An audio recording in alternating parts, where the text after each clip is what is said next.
I am your friend, Dr. Charles Apoki. It's very emotional for me doing this video. Number one, this t-shirt I'm wearing was for the 20th anniversary of Ephrata World Evangelical Mission, situated at Smart Street off Okubo Street at Efrun, Inuye local government area of Delta State. Okubo Street is opposite Hotel Domac. I was to go for my first missionary walk to Sierra Leone. I don't know whether it's 2015 or earlier. No, it should be earlier than that. And they sponsored the tickets I paid to Sierra Leone. They sponsored with 125,000 naira.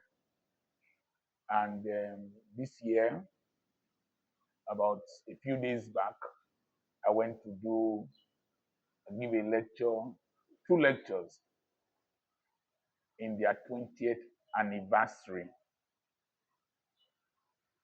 That means I must have gone to Sierra Leone around 2007 or 2009. And when I got to Sierra Leone, Freetown in particular, I saw a giant tree, very giant tree. It was called the cotton tree of Freetown. And March 1792,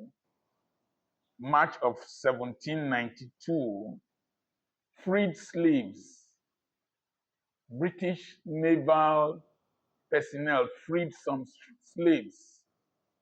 I think they were from Nova Scotia, and they brought them to Freetown, and they gathered under that tree to pray under the leadership of Reverend Nathaniel Gilbert. That was 1792, under that tree.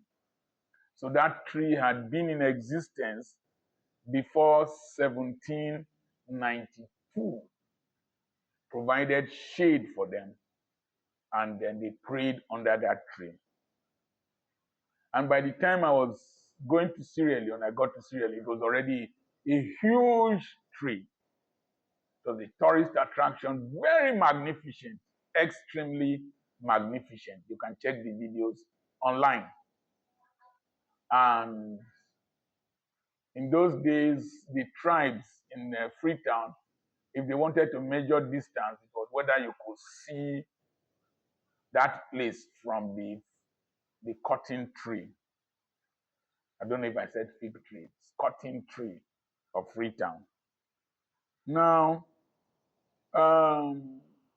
in between the years, that tree had caught fire.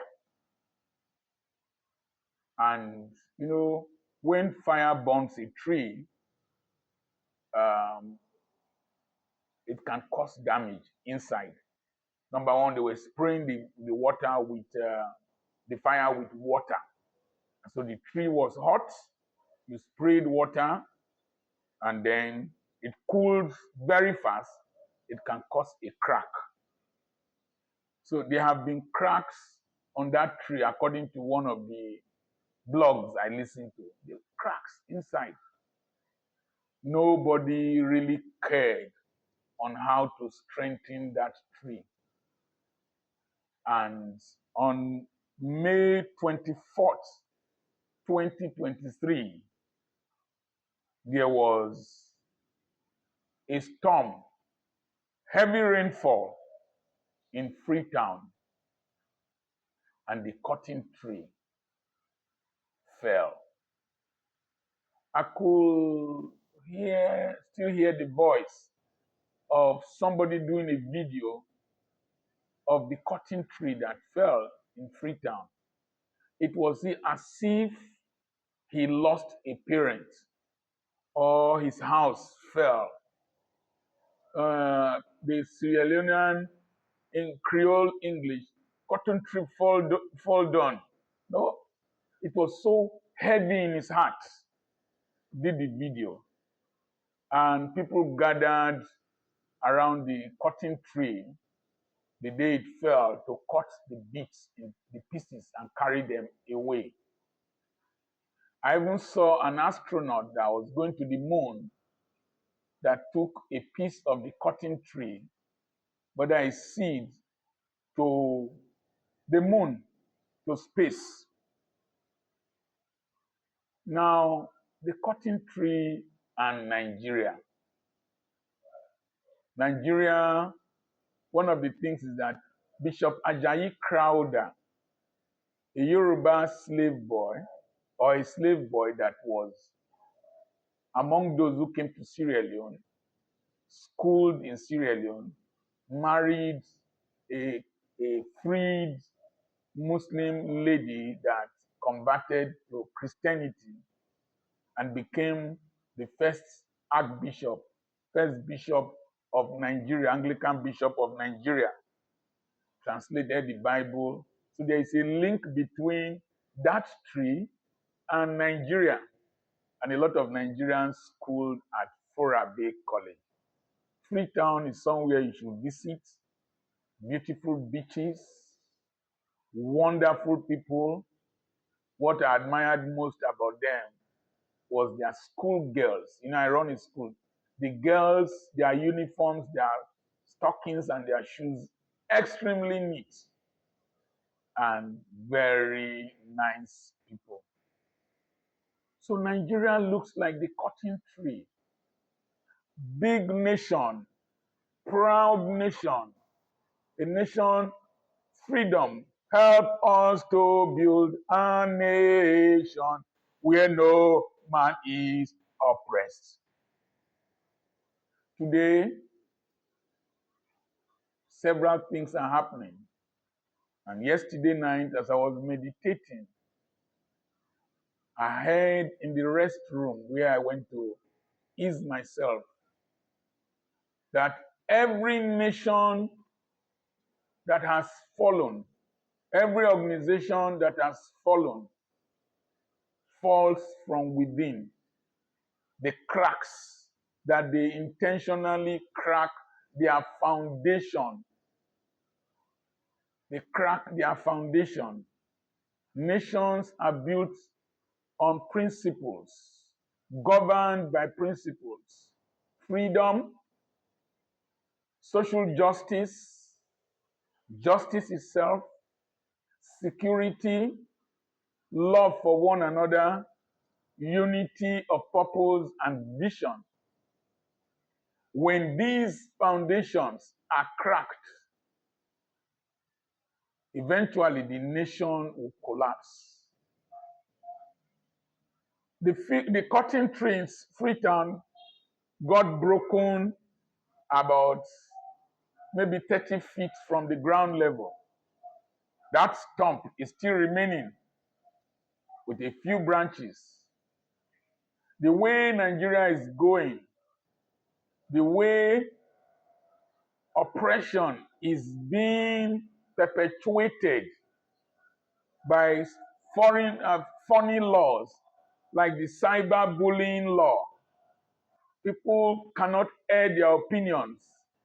People are detained for defamation, detained for all kinds of things, where corruption is strolling in the street with pride, where criminals are celebrated, where intellectualism is stifled, where electoral processes are hijacked, where the judiciary is manipulated, where the security agencies become agents of oppression against the civilian population instead of fighting banditry, where religious bigotry, tribal bigotry, and banditry has eaten into the fabric of our nation, where even religious leaders have become complacent and accomplices in the destruction of our country. The cutting tree experience shows that giant nations, giant structures, giant institutions can stand tall, but can crack and fall when a mighty wind blows. I love this country. It is my desire that we remain as a nation, a strong nation that can fit into the 21st century. But what I see frightens me. What I see sickens me. What I see nauseates me. People who are supposed to be agents of change and protection of our nation have become the agents of destruction and destabilization. I pray for my country, Nigeria. I pray that it stands tall and strong in the 21st century, and that even though we treasure our country, that our country will not fall like the giant cutting tree of freedom in Freetown, Sierra Leone. I don't know why I'm doing this video, but I'm Dr. Charles Apoki. I feel pain inside my heart, deep pain. This was not the nation I hoped for. The nation, Nigeria, my beloved country. I have a webinar coming up on the 7th of November. Send a message to +234 80 21 21 92. If you can listen very carefully, you might hear some caged dogs barking. Remember my video on the barking of caged dogs. Our properties for sale. God bless you.